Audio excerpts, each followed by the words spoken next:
tatagal siya ng 350 years. Pag hindi mo ginalaw yan, kakalat at kakalat yan. Kaya na yan sakupin ng buong Pilipinas. Kaya nga lang, tatakbo yung mga ibon kasi mapait nga. May aroma siya, may amoy siya na mapait sa paligid niya, pati sa mga kalupaan niya, yung mga uod niya lumalayo. Kaya nagiging tahimik. Pag meron kayo nakita mga puro mahogany yan, alam niyo wala kayo napansin, tahimik. At saka wala mga ibon, wala mga robyo doon sa ilalim. Lumalayo kasi nga mapait yung paligid. Parang nagbubugas siya ng mapait sa kalupaan niya. Pati doon sa puno, sa taas, yung amoy ng giant mahogany, na amoy ng mga ibon.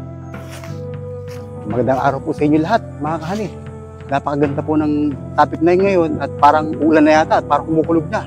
Ang pag-usapan po natin ngayon ay ang may kinalaman sa mga puno na naging pakinabang dito sa Pilipinas. Dahil magandang pagkuhanan ng mga troso, lalo-lalo yung kahoy niya, magandang kalidad. Tsaka alam po dito sa mahogany ay umiiwas dito itong mga anay kasi medyo mapait itong puno or kahoy ng giant mahogany. Pero alam niyo po ba na ang giant mahogany ay invasive species pala o invasive na halaman? At ang giant mahogany na may scientific name na Swietenia macrophylla ay native sa South at Central America. Pinakilala ito ng mga Amerikano noong 1917 dito sa Pilipinas, sa Los Baños. Siguro nung mga panahon na yun, medyo nakakalbo na yung mga kabundukan natin. Kaya tinanim ng mga Amerikano yung giant mahogany. Pero ilang dekada ang lumipas na napatunayan ng mga eksperto sa Pilipinas na ito ay isang invasive species pala o invasive na halaman. At ito ay tumutubo kung saan dahil magtanim ka lamang ng isa, kaya ito'y kumakalat na. Alam niyo ba na ang puno ng giant mahogany, isang buto lang, isang prutas ng giant mahogany ay mayroong 62 na buto. Kapag bumagsak siya sa puno, may kakayanan siya maglakbay. Bunga ng giant mahogany, ito'y puputok. At saka ito'y, pag putok nito, ito'y, pag na mature siya, ito'y magkakaroon ng pakpak. Ito'y tinatawag na wing seeds. Ayan, nakikita na po. Ito'y tinatawag na wing seeds. So, kapag pag natuyo siya, lilipad siya kung saan-saan. Kasi na po kayo, medyo nakikita na at medyo ulan na yata. At ito pinag-uusapan natin ni giant mahogany. Kaya inaano ko po sa inyo na kung kayo merong mga bakuran o kayo meron kayo lupain na merong giant mahogany o kayo meron kayo tinatanim ng mga punong kahoy, gulay, ornamental sa mga bahay nyo, sa likod bahay o sa kalupaan ninyo, kung kayo may giant mahogany, ay putulin nyo na po yan. Pero kung kayo nagtotroso at gusto nyong, dahil magandang kalidad ng kahoy ng giant mahogany, ay itanim nyo yan. Pero dapat ilayo nyo sa mga bungang kahoy. O kaya, dapat magtatanim kayo kung gusto nyo lang ang troso. Maganda po ang troso o kahoy ng giant mahogany. Pero hindi ito, sa kalikasan po, hindi ito nagbibigay ng magandang dulot sa kalikasan dahil kinokontrol po ito kasi po ang giant mahogany, ito yung invasive na halaman. Wala po siyang pakialam sa paligid niya. Ang giant mahogany, basta tumubo ito, kakalat at kakalat ito. Kahit saan man dako dito sa Pilipinas, kapag meron siya na tutubo siya kahit nasa kakahuyan, kahit sa mga bungang kahoy pa yan. Kaya kung kayo may mga punong kahoy sa kabundukan, dapat po, huwag kayong magtatanim ng giant mahogany dahil sisingit at sisingit yan. At kayo, mananawa kayo kaputol ng mga seedlings ng mga giant mahogany kasi tumutubo po yung pusa. At saka alam niyo ba, lumilipar yan. O, yung 62 seeds na yun, lilipad yan kahit saan. Lumalayo po yan. Ibig sabihin, may pakpak siya. Para siyang tutubay na ikot pagbaba niya. Yung mga puno nasa paligid niya namamatay. Para siyang baliti. Kasi yung mga yung pinakaugat niya at saka ito yung mapait dito sa paligid niya. Kahit mga ibon, mga nabubuhay sa paligid, hindi siya dumadapo. Dahil naamoy nga nila yung pait. Alam ko may mga medicinal properties po. Inilalaga yung dahon, yung katawan, yung balat. Nilalaga po kasi mapait siya. Para may antibiotic properties po yan. Pero huwag masosobrahan daw dahil masama daw po sa kahiyan. Kaya inaano ko lang po sa inyo kapag meron kayong mga punong kahoy, mga nabumuhay, namumunga na sa paligid ninyo, tanggalin nyo yung ito tinatawag na mahogany, giant mahogany. Dahil peste po sa inyong kalupaan ay sa inyong mga sinasaka. At peste ito po sa farm, lalo-lalo sa mga mangga, sa mga lahat na namumunga. Ito po ay sisingit at sisingit yan. Tutubo at tutubo kahit saan yan. Kasi marami siyang buto. Isang prutas lang, 62 seeds na ang inaabot niya. Ibig sabihin nyo, kung marami pang bunga yan, isang puno lang, 100 hektarya, hahani at hahani ang giant mahogany. Ganun katindi ang giant mahogany. Katulad ito na sa likod ko, Ito ho, isa lang yan, simula sa isa, pero dumami na dumami. Ayan, pag hindi nyo aanuhin yan, hindi nyo puputulin, no? Hindi nyo papatayin yung mga maliliit na seedlings. Sasakupin nila yan lahat. Dito sa lugar na to, nanahaba kami kaputol ng giant mahogany. Kaya tingnan nyo, makikita nyo dito yung mga, dito sa paligid, makikita nyo dito sa, makikita nyo yung puno, makikita nyo sa taas na yan. Ayan, puro giant mahogany yan. Yung lahat nasa paligid yan, yung mga pinagpuputol namin doon sa malayo, giant mahogany pa rin. At wala na mga tumutubong mga native na puno katulad ng lawaan, dao, apitong, yung mga nara, wala nang tumutubo dito sa mga paligid niya. Kasi naanuhan na overcomean o na sasakop ng nitong mga giant mahogany. Kaya pakikita ko sa inyo yung mga puno dito sa lugar namin dito. Kasi dati, konti lang ang puno dito. At ito, nakikita nyo, puro giant mahogany na sa gilid. Nasa malayo yun, ayun, yung kahabaan na yun, puro giant mahogany yan. Ayan, giant mahogany.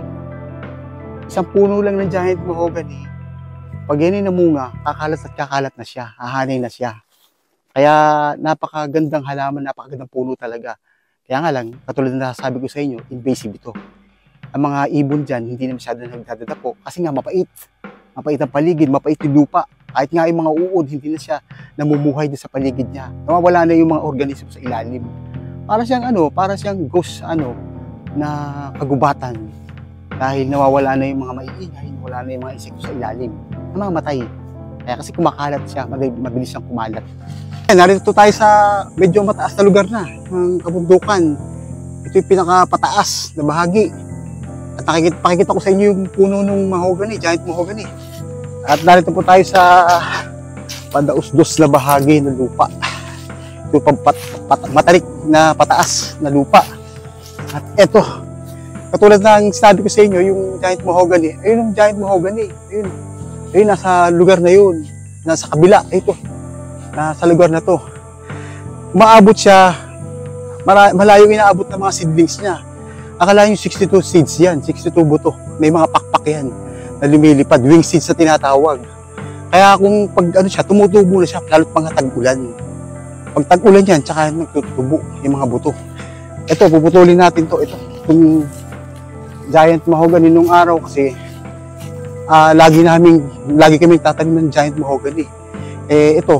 Lagi namin tatanim. Ngayon, kusa na siyang dumadami. Ito giant mahogany. Ito, isa, dalawa, tatlo. Puputulin yan. Dahil siyempre nagiging hindi ito naaangkop dito kasi pag magtatanim ka ng mga mangga o yung mga punong kahoy, mga bungang kahoy na namumunga, nagiging invasive ito kasi mas namamatay pa yung mga bungang kahoy. Kaya yun, ating puputulin ito. Ito nga po napakaraming giant mahogany dito, yung iba pinutulan namin. At ito, giant mahogany. Yun, sa may malayo, may giant mahogany din. Doon sa may taas, may giant mahogany din. Nagkalat yung giant mahogany. Dati, lagi namin tinatanim ito. Importante sa amin itong mga giant mahogany. Pero napatunayan na kaya pinagpuputol na namin kasi tatalo yung ibang mga native na punong kahoy dito sa kabundukan. Lalo na kung meron kayong mga bungang kahoy katulad ng mga mangga, mga prutas, iba't ibang prutas, rambutan. Lahat ng native dito sa Pilipinas sa bungang kahoy maapektuhan dito. At pinapatay nyo yung mga paligid. Wala siyang pakialam sa mga puno na katulad dito. Ayan, may tubo siya sa puno. At pinutol namin, pero tumutubo pa rin ito. Biglang tumubo itong giant mahogany na nagmula sa seedlings. Kaya ito, puputulin namin yan. Kung puputol kayo, dapat anin yung ilalim kasi tutubo pa rin yan. Kaya dapat talaga may nagbabantay.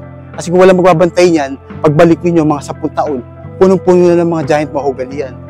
Mamatay mga bungang kahoy nyo. Kaya sinasabi ko sa inyo na ito ay peste na halaman. Okay, isa pa. Talagang kakalat siya sa kabundukan. Isa lang puno, hahanay at hahanay siya. Kahit iwanan nyo na yan, tutubo at tutubo na yan kasi ang buto niya ay isang puno, isang bunga lang niya, 62 seeds. At saka hindi lang yan, wing seeds pa, tinatawag na wing seeds, lumilipad siya. Nakita nyo parang helicopter yun. Umaano doon sa kalupaan, kahit sa taas pa yan. Kaya ito yung, marami na kami naputol na giant mahogany. Kasi nga, hindi nga ako yung mga punong kahoy katulad ng mangga, ibang mga prutas, mga langka. Kapag napailaliman na ng giant mahogany, alam nyo ba, ang giant mahogany, ito'y tumataas ng mga 200 feet. 200 feet ang taas niya. At saka, tatagal siya ng mga 350 years. Akalain yung giant mahogany yan. Kaya yun nga, pinuputol na namin. Ito, meron ng mga puputulin. Ito pa. Ito yung puputulin namin. No? Sa dami na naputol namin dito, ito lang ang pinakita ko sa inyo na pinutol kasi kalat na siya kung saan. Pag meron pala kayong giant mahogany, kahit isa nga lang, talagang dumadami. Kaya ito, puputulin natin ito. Itong, madami na kami naputol na ganitong giant mahogany. Nung una, tiyatanim namin. Pero pagtagal, nung ilang taon na lumipas, peste na pala ito sa kabundukan, yung giant mahogany. Kaya putol na kami ng putol. Kaya ito, puputulin natin South America, Central America. Talagang laganap siya. At dito sa Pilipinas ay angkop na angkop pala yung paligid niya dito sa giant mahogany ito. Kaya mabilis siyang kumalat. At tinatawag ng invasive na halaman. Ito, puputulin natin ito. Sa dami na putol namin, ito lang pakikita ko sa inyo. Yan. Puputulin natin, papakikita ko sa inyo yung giant mahogany. Habang bata pa siya, malambot pa siya. Pero pag tumatagal to, pag naging 10 years, 20 years, malaki na to. Yung mga pinagpuputol. Magandang magandang kahoy nga pala. Pero sa mga magkakahoy, magandang kahoy to. Dahil alam mo, itong, ang advantage yan, yung kahoy na yan. Yung mga, pag ginawa mong pinto yan, yung mga anay dyan, hindi siya masyadong inaanay. Hindi siya inaanay yung kahoy ng mahogany. Kasi mapait nga. Ayaw ng mga anay ng mapapait na kahoy. Katulad yan, giant mahogany. Itong sa dahon pala, makikita nyo, giant mahogany. Yung pinakadahon niya, ito yung maganda-ganda. Malaki. Yan. Yan. So, yung dahon niya. So, basta giant mahogany, pantay-pantay lang yung pinakaano ng dahon niya. Pantay-pantay lang yan. Tapos yung pinakagitna, ito yung pinakasentro ng dahon sa gitna. Pero yung niya, ang ayos ng kanyang dahon, pantay-pantay na magkabi-kabila. Ayun. So kaya yan sinabing giant mahogany. Tsaka yung dahon niya malalaki sa mga ordinaryo, mga native na halaman natin. Ito pa giant mahogany. Ito, giant mahogany. Giant mahogany na naman to. Yan.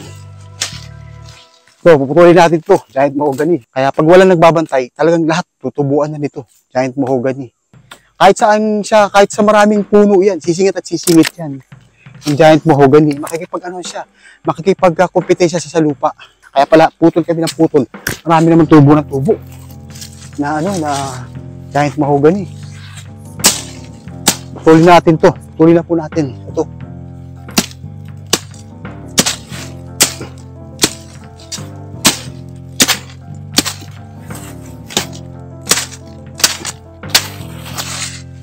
Oh, ito pa. Giant mahogany.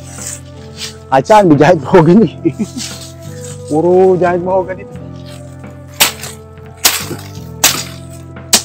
Ito, malaki-laki na mahogany.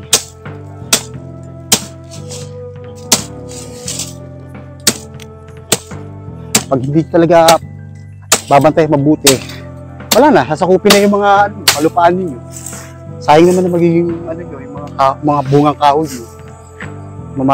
Masasakop lang ng giant mahogany. Magkakamatay yung mga punong kahoy nyo. Kasi wala siyang pakialam sa paligid, yung giant mahogany. Basta siya tumubo na tumubo.